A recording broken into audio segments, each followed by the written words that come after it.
Assalamualaikum warahmatullahi wabarakatuh. Salam sejahtera buat kita semua. Baiklah, jumpa lagi dengan saya Irwan Simatupang. Kali ini saya mau share ke teman-teman mengenai pengalaman saya sebagai IT support di sebuah perusahaan BUMN. Tetapi sebelum kita lanjut ke pembahasan, jangan lupa klik tombol subscribe, like, dan share video ini agar kamu menjadi orang yang pertama dalam mendukung channel ini. Oke lah teman-teman, pernah nggak sih kita mendengar tentang IT support? Pernah ya? Mungkin teman-teman ingin menginstalkan PC atau HP-nya rusak, pasti mencari seseorang yang bisa memperbaikinya. Nah, secara teknis, mereka yang memperbaiki laptop atau menginstal laptop bisa dikatakan dengan IT atau teknisi. Tetapi bagi teman-teman yang ingin mencari pekerjaan, mempunyai kepandaian di dalam komputer, dan ingin mendapatkan hasil atau imbalan yang sesuai terhadap skillnya, maka pilihan IT support adalah hal yang terbaik bagi teman-teman sekalian. Tetapi lebih jauh lagi, apa sih pengertian dari IT support itu sendiri? Secara bahasa, kalau kita artikan IT support, otomatis mereka adalah praktisi-praktisi IT yang bergerak di dalam bidang IT. Mereka harus mampu software, hardware, serta jaringan. 3 hal utama: software, hardware, serta jaringan. Nah, kemudian apa aja sih tanggung jawab dari seorang IT support, khususnya di sebuah perusahaan yang besar? Mungkin penasaran kan? Mari kita bahas lebih dalam lagi. Yang pertama, seorang IT support bertanggung jawab untuk memastikan semua perangkat komputer yang ada di perusahaan itu berjalan sebagaimana mestinya. Nah, jangan kaget ya, ketika teman-teman mendaftarkan diri sebagai IT support, nantinya teman-teman akan ditanya latar belakang pendidikan. Apakah teman-teman seorang lulusan psikologi, atau mungkin teman-teman seorang guru?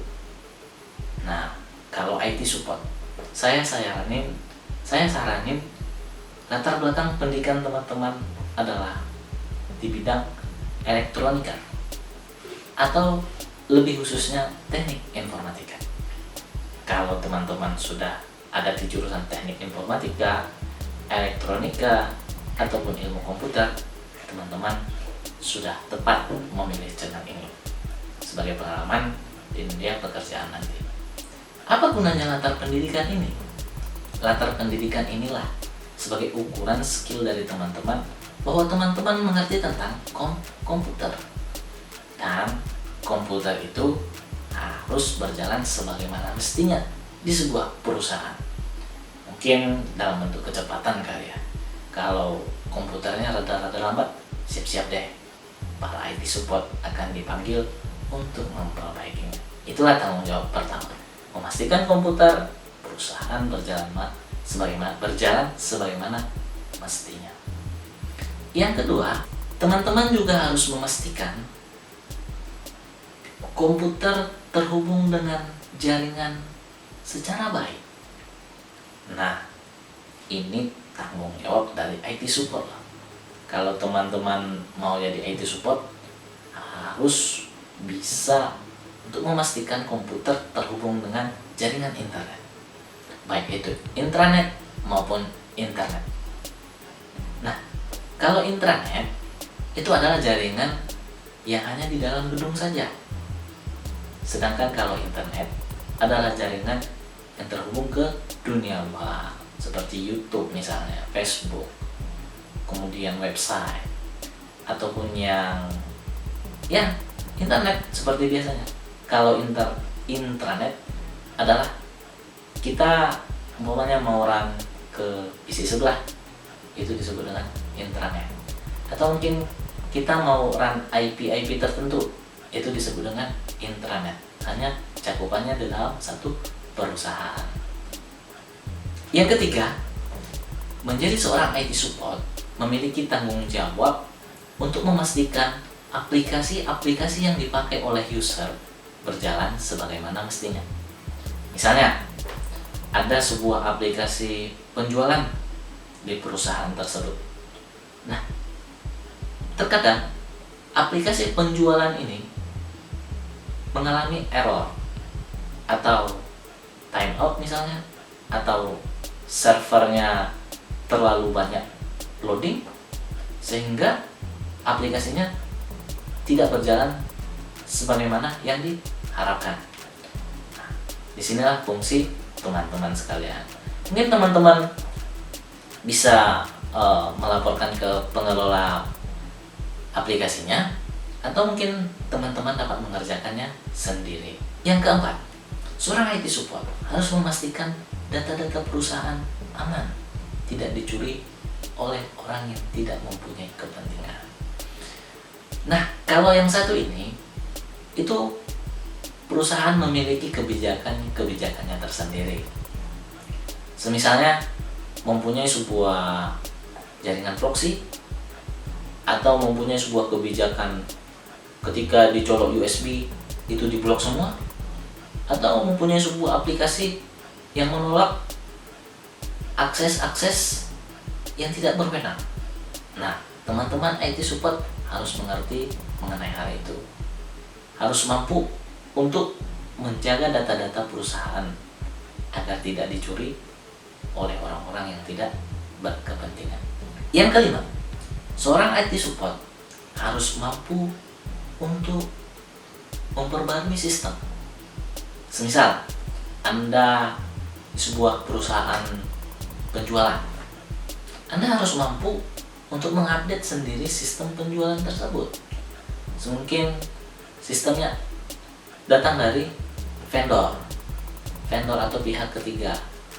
Nah, ketika ada update penjualan dari si vendor, Anda harus dapat mengupdate sendiri sistem-sistem di perusahaan tersebut, sehingga nantinya sistemnya dapat berjalan sebagaimana mestinya. Yang keenam, Anda bertugas untuk membackup data server. Nah, kali ini sangat sensitif. Bisa jadi ketika Anda lupa untuk membackup sebuah server, mungkin Anda naas pada saat itu, server blong. Nah, ketika server blong, kemana kita akan mencari data kalau tidak dari backupan? Yang ini yang paling penting.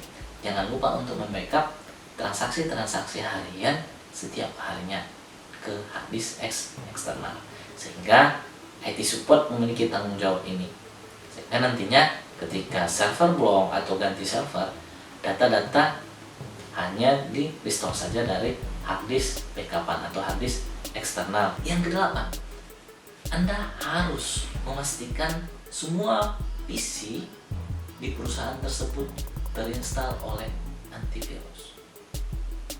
Nah, berkaitan dengan jaringan, attacker atau serangan virus itu bisa terjadi dari mana-mana. Banyak para pengintai perusahaan kita yang akan mencari celah atau bug dari sebuah sistem.